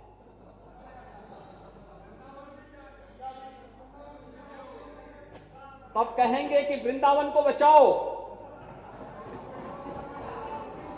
वृंदावन आप क्या बचाएंगे उसको? अरे वो तो भगवान कृष्ण की लीला भूमि है, वो सनातन भूमि है भाई। तो उसका कंस बाल बांका नहीं कर पाया है, आज क्या कोई कर पाएगा? लेकिन भारत की इस प्रकार की छवि को खराब तो मत करिए, ये देश हमारा है। लेकिन भारत की छवि को इस रूप में प्रस्तुत करना, विदेशी राजदूतों के सामने भारत के संगठनों को कटघरे में खड़ा करना, भारत को अपमानित करना, जब सेना सीमा पर लड़ रही हो और दुश्मन देशों को मुंहतोड़ जवाब दे रही हो, तब सेना के जवानों को हतोत्साहित करना, ये कौन सी मानसिकता है? ये कौन सी मानसिकता है? और यही तो हम इसी पे तो आपत्ति करना चाहते हैं। और महोदय, यही मैं कहना चाहता हूं, यही मानसिकता है जिस मानसिकता ने हमेशा राष्ट्रीय सुरक्षा के सामने गंभीर संकट खड़ा किया है। आखिर हम बोलना क्या चाहते हैं? और उत्तर प्रदेश ने तो, अमेठी की जनता ने तो आपको बहुत बार मौका दिया। आपके पास इटली जाने का समय है, लेकिन अमेठी आने का समय नहीं था। क्यों जनता चुनेगी आपको? हम किसी को बाध्य नहीं कर सकते आप किसको वोट दें। लोकतंत्र में हर व्यक्ति को, यही भारत के लोकतंत्र की ताकत है। एक गरीब झोपड़ी में रहने वाला इंसान भी देश के अंदर बड़े से बड़े व्यक्ति के, या बड़ा सा बड़ा उद्योगपति क्यों ना हो, बड़ा सा बड़ा राजनेता क्यों ना हो, उसके समकक्ष ही वोट देने का अधिकार उसे भी है। और उसकी ताकत है, उसके बारे में आपके ये भाव, विभाजनकारी मानसिकता, आप कहां जाके इस बात को कह रहे हैं? ये जो मानसिकता है, ये मानसिकता महोदय हम सबको चिंता में डालती है। और ये मजाक कोविड के दौरान भी हुआ था उत्तर प्रदेश के लोग के साथ। कोविड के दौरान हमसे कहा गया हम 1000 बसेस देंगे, मैं बहुत खुश हुआ। अरे कोई तो बोल रहा है भाई, आखिर एक माता जी आई थी लखनऊ की, जहां तक मेरी जानकारी उत्तर प्रदेश पुलिस नहीं थी, वो रिटायर होकर के अकेले लखनऊ में रहती है और उन्होंने अपनी पूरी जीवन भर की कमाई मुझे दान दिया कोविड-19 के लिए। मैं अभिनंदन करता हूं उनका, वंदन करता हूं उनका। ऐसे ऑफर मेरे पास पत्र आया कांग्रेस महासचिव का कि जो मजदूर आ रहे हैं, मजदूरों को लाने के लिए हम गाड़ी देना चाहते हैं। तो मैं खुश हुआ, मैंने कहा अच्छी बात है,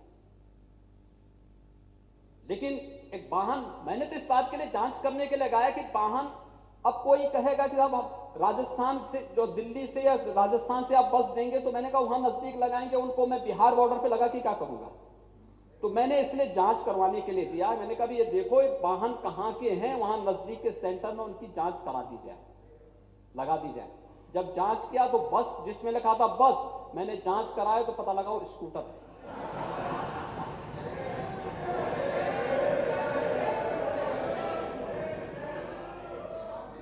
डबल डेकर बस लिखा है, पता लगा कि जब जांच कराए तो पता लगा वो 3 व्हीलर है। और जब फिर इसकी और जांच कराई गई तो पता लगा कि इसमें से तो आधे वाहन ऐसे हैं जो स्क्रैप में जा चुके हैं, कंडेम है। ये मजाक नहीं है उत्तर प्रदेश के लोगों के साथ, तो क्या है ये मजाक करने की आदत? किसी व्यक्ति को, किसी परिवार को इस रूप में ये छूट कौन दे रहा है? और क्या राजनीति में महामारी के समय जब कोविड प्रबंधन हो रहा हो तब भी हम गंभीरता नहीं बरत सकते? हर एक चीज में राजनीति करना क्या आवश्यक है? हर एक चीज के लिए राजनीति नहीं होती है। तो किसी के घर में कोई दुखद घटना घटित हो और हम जाके वहां पे जाकर के कोई डीजे बजाने लग जाएंगे तो कैसा लगेगा? कैसा लगेगा? मारपीट तो होगी वहां पे। भाई अगर वो व्यक्ति स्वाभिमानी परिवार होगा तो पटक के मारेगा। भाई दुखद घटना है और तुम जो है मेरे घर के सामने जो है फिल्मी गाना बजा रहे हो, डीजे बजा रहे हो, ये कैसा मजाक है? और यही स्थिति करने का प्रयास हुआ उत्तर प्रदेश के लोगों के साथ, यानी कोरोना के दौरान भी, इससे पहले भी, और अब केरल के अंदर जाकर के भी यही हो रहा है। वहां पर भी ये चीजें हो रहा है।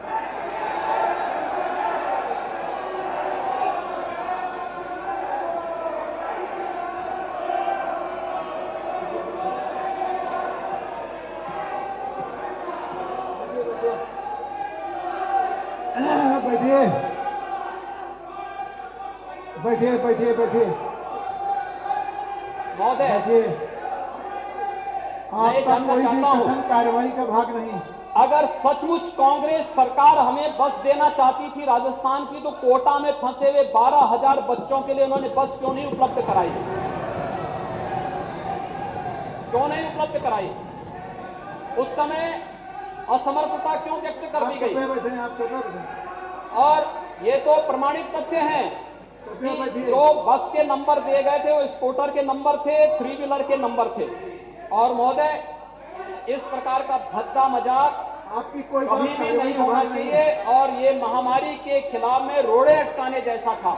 और इसलिए मैं सदन के संज्ञान में इस बात को लाना चाहता हूं कि इन लोगों की जो प्रवृत्ति थी उसको देश ने भी देखा है, दुनिया ने भी देखा है। महोदय, ये तरीका गलत है। कोई एक व्यक्ति सदन को बंधक नहीं रख सकता इस तरह से। ये तरीका ठीक नहीं है। आप बोलने दीजिए, आप बैठिए, आप बैठिए, आप बैठिए। तरीका ठीक नहीं, जब आपका नंबर हो तो बोलिए। अध्यक्ष जी, सभी दलों के जब नेता बोले तो सभी ने बहुत खामोशी से भारतीय जनता पार्टी के लोगों को सुना माने, और ये बीच बीच में टोका टोकी एक बार नहीं, आपने कई बार इनको होती थी। अब ये ठीक नहीं है, बर्दाश्त नहीं हमारे पास।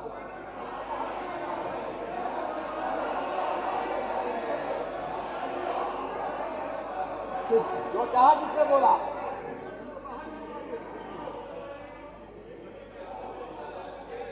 अध्यक्ष जी,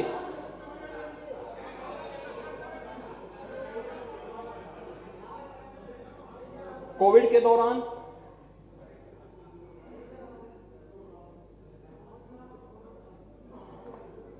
कोरोना के खिलाफ लड़ाई तो लड़ी गई और सबने मिलकर लड़ी। सामूहिकता का परिणाम भी अच्छा आता है, टीम वर्क का परिणाम अच्छा आता है। और मुझे लगता है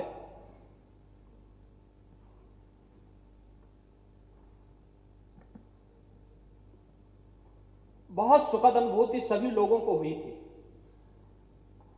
दुनिया से, देश से लाखों और करोड़ों लोगों ने जब हम लोगों को बधाई संदेश दिए थे। अयोध्या में राम जन्मभूमि पर भव्य मंदिर निर्माण का शिलान्यास का कार्यक्रम जब 5 अगस्त को संपन्न हुआ था,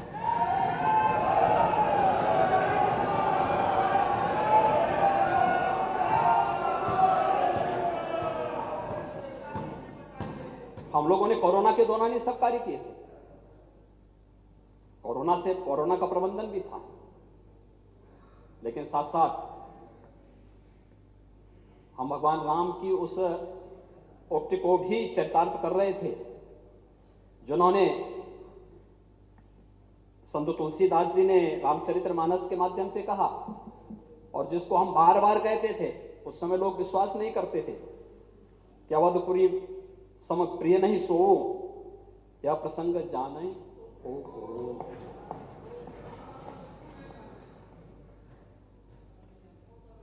अवधपुरी के उस महत्व के बारे में देश ने और दुनिया ने उसके महत्व को समझ लिया।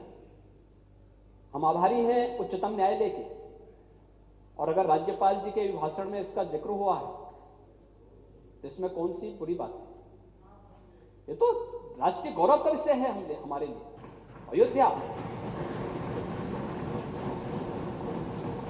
अयोध्या के बारे में कहा जाता है कि दुनिया की पहली नगरी है, सूर्यवंश की राजधानी है। महाराजा मनु दुनिया के पहले शासक थे, वह अयोध्या के ही शासक थे। और एक समृद्ध परंपरा दुनिया के अंदर जहां कहीं जाएंगे, दुनिया ने राम को अपनाया। लेकिन मुझे आश्चर्य होता है, अभी भी कुछ लोग राम नाम से इतना विद्वेष करते हैं। पता नहीं उस कालखंड में, रामायण के उस कालखंड में राक्षस लोग क्या करते थे। आज भी कुछ लोगों को उससे परहेज है। मैं धन्यवाद दूंगा कांग्रेस की माननीय विधायक को, श्रीमती अदिति सिंह को। इन्होंने अच्छी राशि राम जन्मभूमि मंदिर निर्माण के लिए,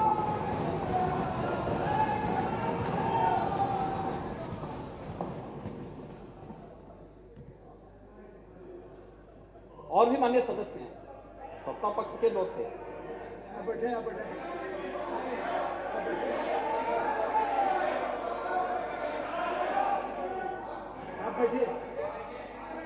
आप बैठे आप बैठे आप बैठिए आप बैठिए आप बैठे आप बैठे आप बाधा न डालें, कृपया बैठें।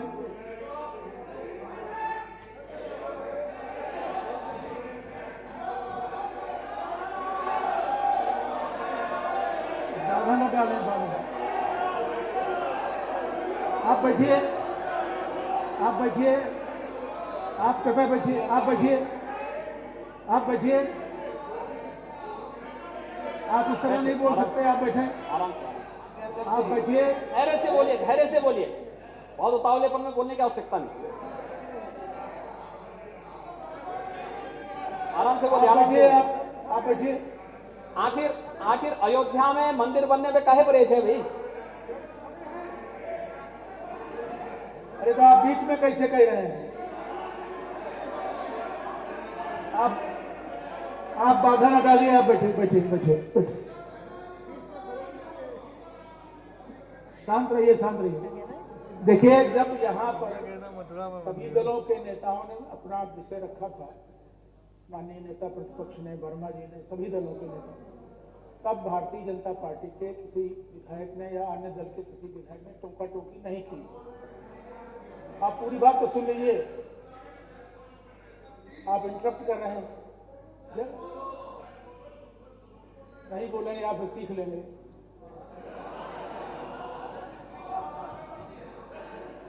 अब जब नेता सदन बोल रहे हैं तो उसमें बार बार बीच में खड़े होकर व्यवधान डालना, इसका क्या मतलब है? अपनी पारी पर अपनी बात कहनी चाहिए, इतनी सी बात है कुल।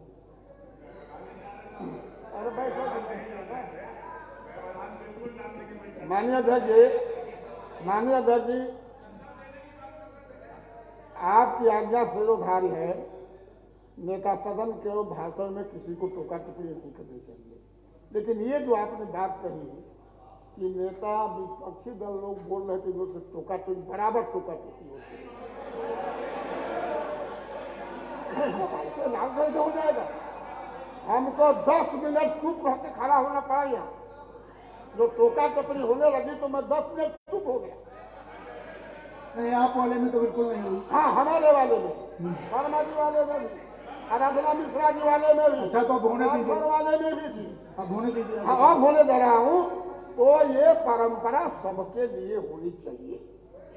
माननीय नेता सदन ने अच्छी बात कही शुरू में कि संसदीय परंपरा सारा, कोई नहीं कुछ बोल रहा था। बोलना भी नहीं चाहिए, मैं तो कभी नहीं बोलता हूँ। अब जो ये बोले हैं हमको मौका है तो हम बोलेंगे, लेकिन आपने जो कहा इतना जोड़ दीजिए कि टोका टिप्पणी सब में होती है, किसी में नहीं होनी चाहिए। नहीं नेता, अब इसमें कोई डिबेट नहीं हो रही।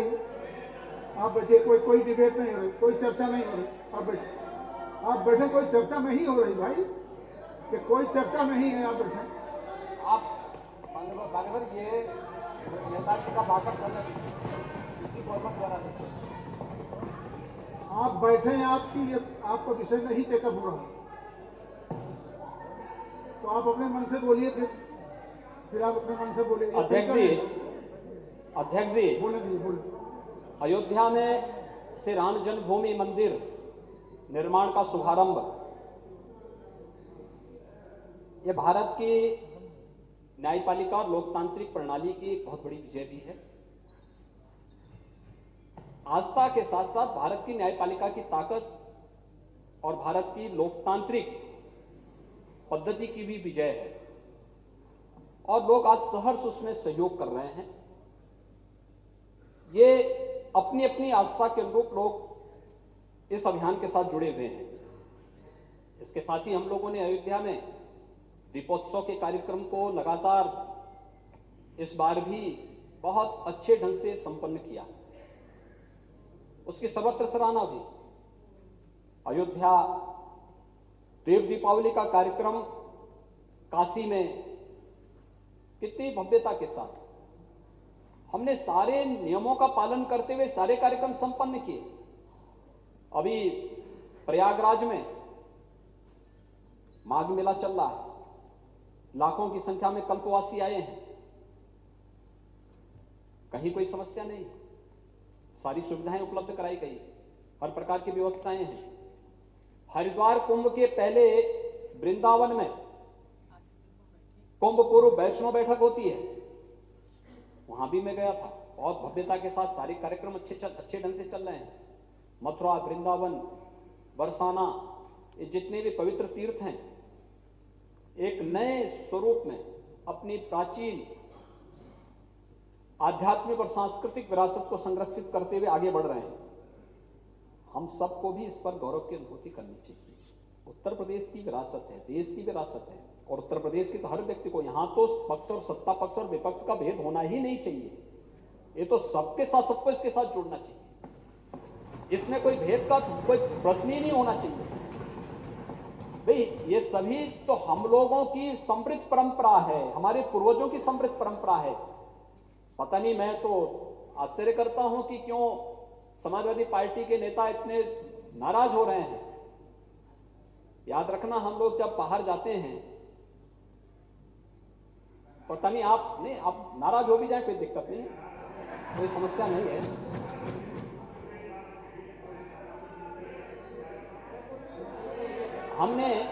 हमने इसी चीज को कहा।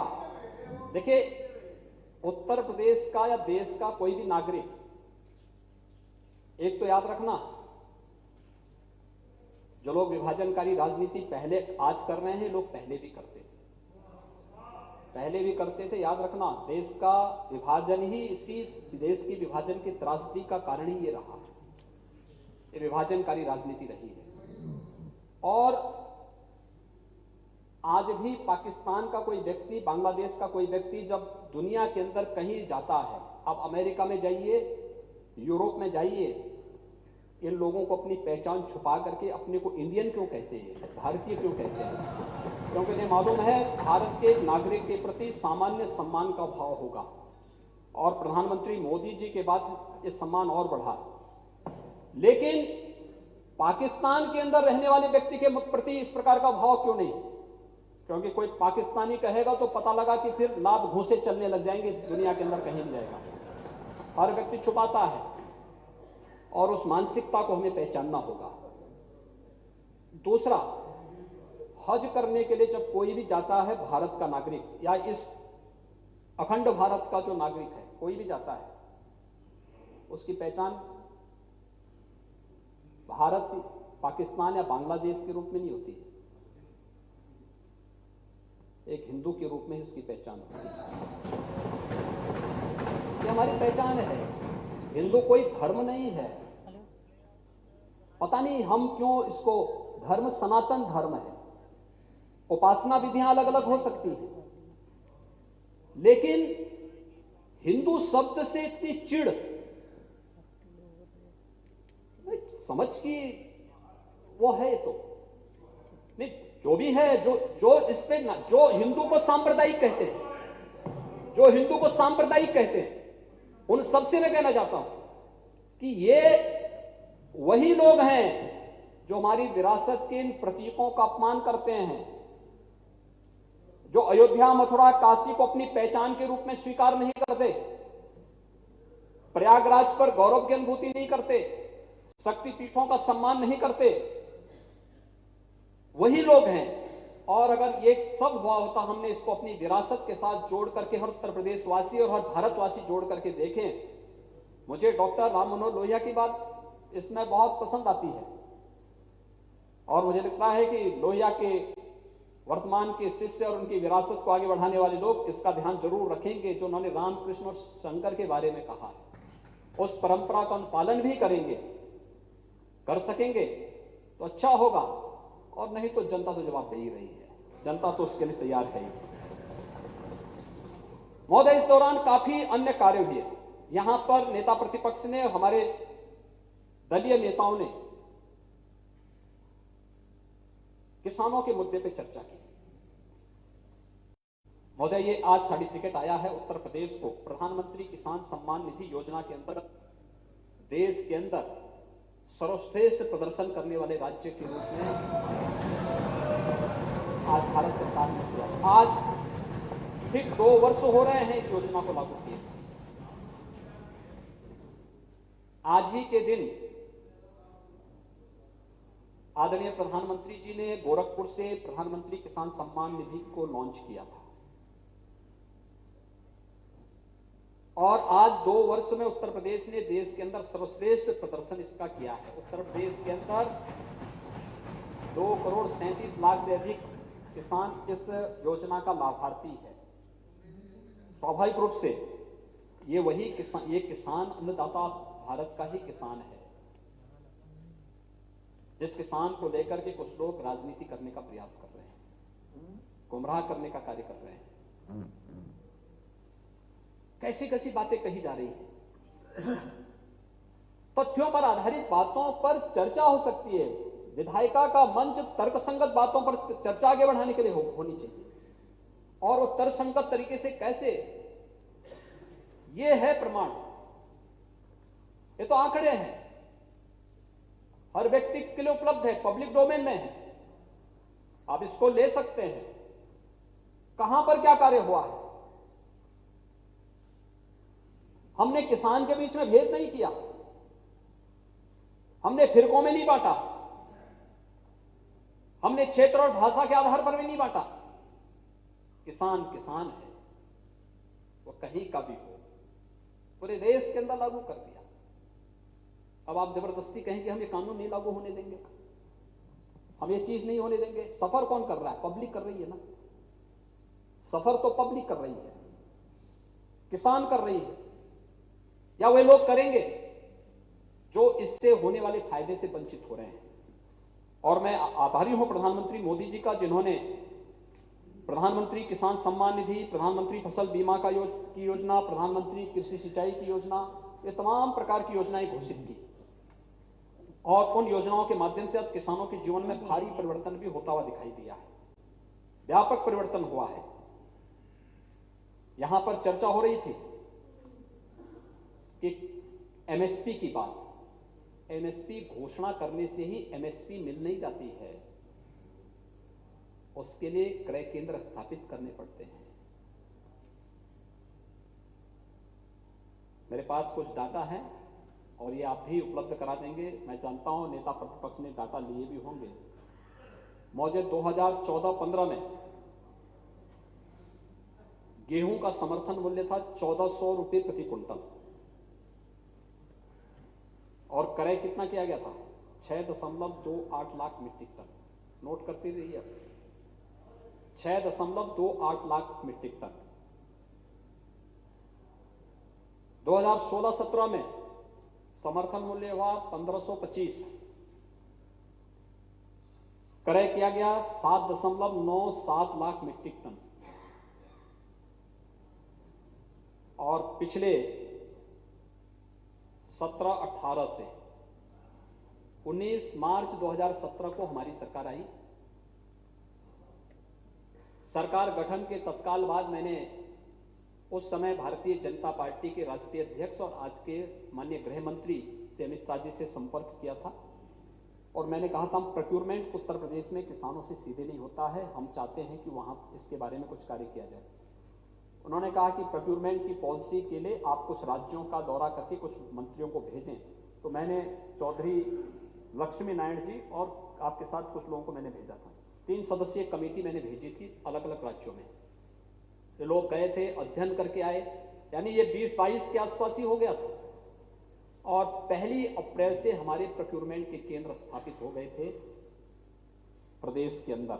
और महोदय 16-17 में नई सरकार थी हमारी, 17 में, तो 16-17 में तो समाजवादी पार्टी की सरकार थी। 7.97 लाख मीट्रिक टन गेहूं का क्रय होता है किसानों से, और किसान इससे लाभान्वित होता है 1,66,000।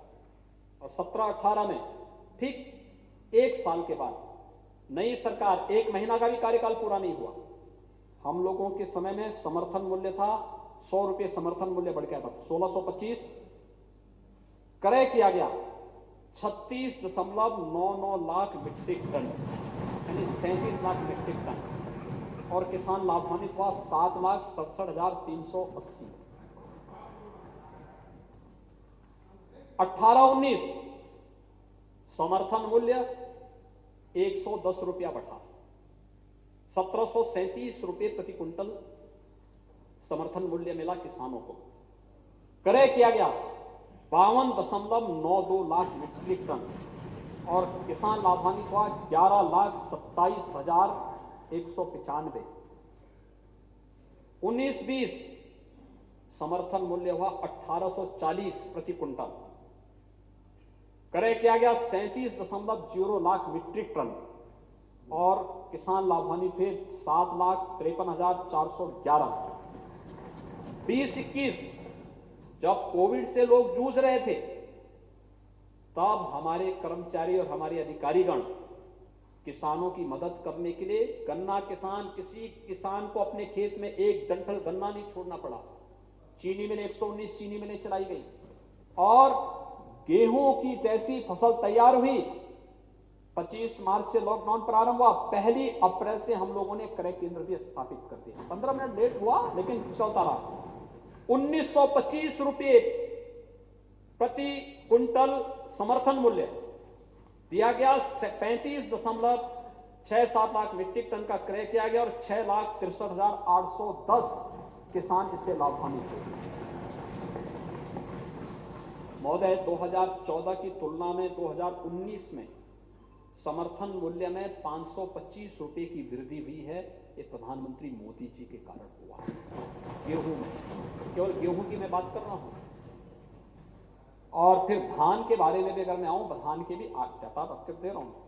14-15 में कुल धान का क्रय किया गया 18.18 लाख मीट्रिक टन, यानी 18 लाख मीट्रिक टन धान का क्रय किया गया। समर्थन मूल्य था 1360। उसके बाद 16-17 में ही आप देखेंगे 35.14 लाख मीट्रिक टन धान का क्रय किया गया। समर्थन मूल्य था 1470 रुपये। और अगर इस साल की मैं बात करूं, पिछले 3 साल से लगातार बढ़ोतरी में, हम लोगों ने पिछले 4 साल से लगातार बढ़ोतरी में, इस साल अगर आप देखेंगे 1360 रुपये प्रति कुंटल है 14-15 में। 20-21 में धान का समर्थन मूल्य हम लोगों ने दिया है 1868 रुपये प्रति कुंटल। अब तक धान का क्रय हुआ है 66 लाख मीट्रिक टन। किसान लाभान्वित हुए हैं 12,78,900।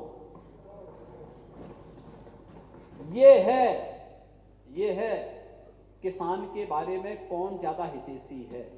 और ये डाटा वहीं का नहीं है, गन्ना का, मकई का दाम हमने दिया। मकई में आप देखेंगे 18-19 में हम लोगों ने 5,116 लाख मीट्रिक टन मकई किसान से सीधे खरीदा। 20-21 में इस साल 1,06,412 मीट्रिक टन मकई का खरीद सीधे किसानों से किया। दलहन और तिलहन में भी लगातार इसमें वृद्धि हुई है। अगर इसी 20-21 में आप देखेंगे, 20-21 में 38,162.96 मीट्रिक टन दलहन का क्रय किया गया और 6,788.78 मीट्रिक टन तिलहन का क्रय किया गया। महोदय, अगर गन्ना किसानों की ही मैं बात करूं तो गन्ना किसानों के बारे में यहां पे बार बार चर्चा उठती है और इसके बारे में तमाम प्रकार के बयान दिए जाते हैं। मैं दोनों के बारे में बता देना चाहता हूं। 14-15 में गन्ने का कुल उत्पादन हुआ था 1389.02 लाख मीट्रिक टन।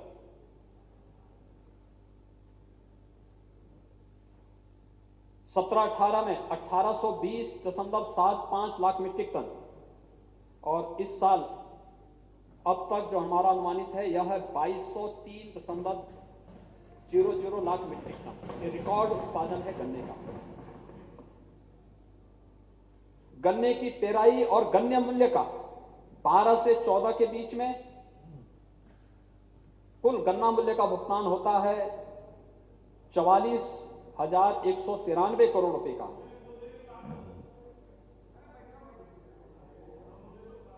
17 से 21 के बीच में, 17 से 21 के बीच में नोट भी करते जाओ, सुनते भी जाओ, नोट भी कर लो।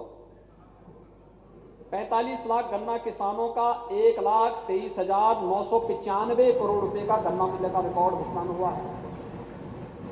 1,23,995 लाख गन्ना मूल्य का भुगतान हुआ है। महोदय, ये किसानों के प्रति, और अगर बहुजन समाजवादी पार्टी अगर इस बात को भी सुनना चाहती है तो 7 से 12 के बीच में कुल 52,100, यानी 5 वर्ष में 52,131 करोड़ रुपए का भुगतान हुआ था। और अकेले पिछले 3-3.5 वर्ष के दौरान जो गन्ना मूल्य का भुगतान हुआ है 1,23,000 करोड़ रुपए से अधिक का भुगतान हुआ है। जब हम बोलते हैं तो बोलने के पहले इन सभी के बारे में भी अगर हम लोग चर्चा कर लें, देख लें, तो मुझे लगता है कि बहुत सारे तथ्य अपने आप ही बहुत अच्छे ढंग से सामने आ सकते हैं। महोदय, अन्नदाता किसानों के बारे में सरकार की नीति बहुत स्पष्ट है और मोदी जी पहले प्रधानमंत्री हैं जिन्होंने किसान को फोकस करते हुए शासन की नीतियों को उस रूप में आगे बढ़ाया है। पहली बार इस तरीके से देखने को मिला है। एमएसपी 1967 से जारी हुई होगी, लेकिन किसानों को मिलता कहां था? आप घोषणा करते रहिए, आप क्रय केंद्र मत स्थापित करिए, बड़ी बड़ी घोषणाएं कर लीजिए। आप लोग ये भी बोल सकते हैं कि हम चंद्रमा तक यात्रा करा देंगे, मंगल में यात्रा करा देंगे। वास्तविकता क्या है? घोषणा करने से कोई व्यवहारिक चीज नहीं सामने आ जाएगी। व्यवहारिकता क्या है ये हमें देखना पड़ेगा, और उस व्यवहारिकता की दृष्टि से ही हम लोगों को इस बारे में देखना होगा। जिन 3 कृषि कानूनों की बात यहां पे चर्चा हो रही है, कितना गुमराह करने वाला वक्तव्य था। और नेता प्रतिपक्षी मैं जानना चाहता हूं, उन्होंने कल यहां पे कहा कि किसानों की खेती पे कब्जा कर लिया जाएगा, यानी जो कृषक सशक्तिकरण और संरक्षण, कीमत आश्वासन और कृषि सेवा पर करार अधिनियम, जिसपे कॉन्ट्रैक्ट खेती, जिस बिल के माध्यम से आगे बढ़ाने का है। राम गोविंद जी, आपके क्षेत्र में सहतवार कस्बा है ना? है ना? वहां पे एक राम रतन गाजर का हलवा बनाता है। राम रतन है ना, गाजर का, काला गाजर का हलवा बनाता है, बड़ा विख्यात है महोदय। वह गाजर का हलवा बनाते हैं आज से नहीं, वर्षों से, और कॉन्ट्रैक्ट खेती के माध्यम से वह फसल का अनुबंध करते हैं, खेती का नहीं। और आज तक किसी किसान की खेती को बंधक नहीं बनाया गया। तो उनके पास भी, लेकिन किसानों से भी खरीदते हैं, किसानों से उनका एग्रीमेंट होता है। मैं क्या कर रहा हूं, पहले से एग्रीमेंट होता है, हम आपसे खरीदेंगे, और उस एग्रीमेंट के तहत लोग गाजर की खेती करते हैं। अभी हम लोगों ने भी वन्य गांवों में, यानी वन टांगिया गांव, जिसको इस सदन में हमारी सरकार आने के बाद जिन्हें राजस्व गांव के रूप में मान्यता दी है, गोरखपुर, महाराजगंज, सिद्धार्थनगर, बलरामपुर, गोंडा, बहराइच, लखीमपुर खीरी, इन सभी जनपदों में ये गांव स्थित है।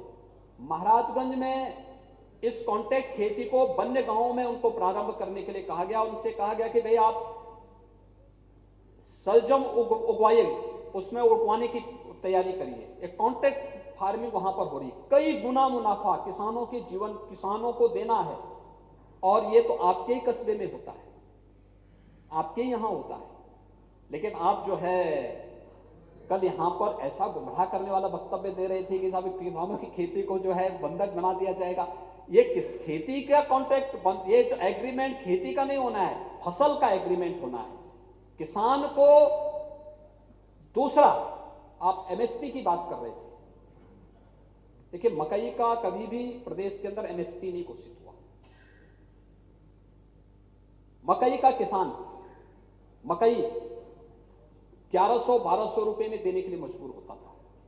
यहां पे बहुत सारे मान्य सदस्य होंगे जो उस क्षेत्र से आते हैं, जो मकई की खेती के साथ प्रत्यक्ष और अप्रत्यक्ष रूप से जुड़े हुए हैं। हम लोगों ने खरीदना शुरू किया, बाजार में एक प्रतिस्पर्धा खड़ी करवाई। हमारा जो एमएसपी था वह 1800 रुपये था, और मार्केट में उसी किसान को 2200 रुपये मिलना प्रारंभ हुआ, उसी मकई का। ऐसे ही गाजर का, बुंदेलखंड में बहुत सारी जगह इस प्रकार की एग्रीमेंट के, बैजनाथ ग्रुप के द्वारा कई जगह इस प्रकार की खेती होती है, जो एग्रीमेंट खेती के नई फसल की होती है। और प्रधानमंत्री जी ने इस बारे में पहले कहा कि यह तो हम किसान को एक विकल्प दे रहे हैं, बाध्यता नहीं है, विकल्प है। आपकी मर्जी, आपकी मर्जी, आप करना चाहते हैं ठीक है, नहीं मर्जी मत करिए। सिंचाई की योजनाएं चली, बहुत सारी जगह मान्य सदस्य प्रोएक्टिव होकर के अपने यहां काम कराए। एक सदस्य ऐसे भी थे जिन्होंने कहा साहब मैं हमारे यहां काम नहीं होना चाहिए, और बाद में डंडा झंडा लेकर के बोलते थे कि साहब हमारे यहां बाढ़ के काम क्यों नहीं हुए। जब मंत्री वहां मौके पे जाकर के कहे कि जो है आपके यहां तो आपका विधायक ही नहीं होने देता है काम, तो पब्लिक जब दौड़ाई तब जाके वहां इस साल काम हो पाया।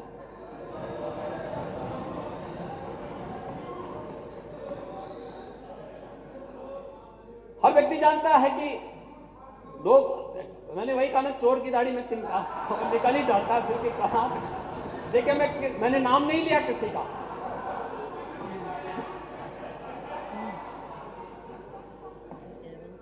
मैंने नाम नहीं लिया, लेकिन कौन है उस स्वयं भी बोल पड़े।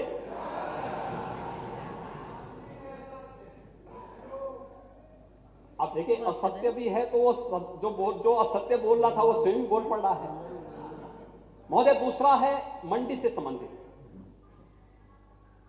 मंडी की कोई टैक्स किसान की उपज पे नहीं लगेगा। दूसरा, किसान बाध्य, पहले कमांड एरिया होता था हर एक जिले की मंडी का, कि उस मंडी के बाहर आप कहीं भी जाएंगे वहां मंडी के लोग जाते थे और जबरदस्ती वहां पर उसकी किसी भी उसका जो है शुल्क लेते थे, चालान करते थे, तमाम प्रकार की कार्रवाई करते थे। आज वन नेशन वन मंडी के तहत उत्तर प्रदेश का किसान या लखनऊ का किसान देश के अंदर कहीं भी जाकर के जहां उसको अच्छा दाम मिलेगा वहां पे अपनी उपज को जाके बेच सकता है। खुली प्रतिस्पर्धा खड़ी करने के लिए किसानों के हित में लाया गया एक कानून है। मंडी शुल्क हमें कम करना पड़ा, जो 2% था उसे हमें 1% किए। मंडी एक भी समाप्त नहीं हुई। जून 2020 से कानून लागू, एक भी मंडी आज तक बंद नहीं हुई। हमारी मंडियां चल रही हैं, हम अपनी सुविधाएं उसी प्रकार से दे रहे हैं। किसान को इतनी स्वतंत्रता मिल गई कि एक वो अपनी उपज को अपने खेत में बेचना चाहेगा तो बेच सकता है, खलिहान में बेचना चाहेगा तो बेच सकता है, नजदीक के मार्केट में बेचना चाहता है वहां बेच सकता है। उसको लगता है कि नहीं, उसकी उपज को दिल्ली में ज्यादा दाम मिलेगा या मुंबई में ज्यादा दाम मिलेगा।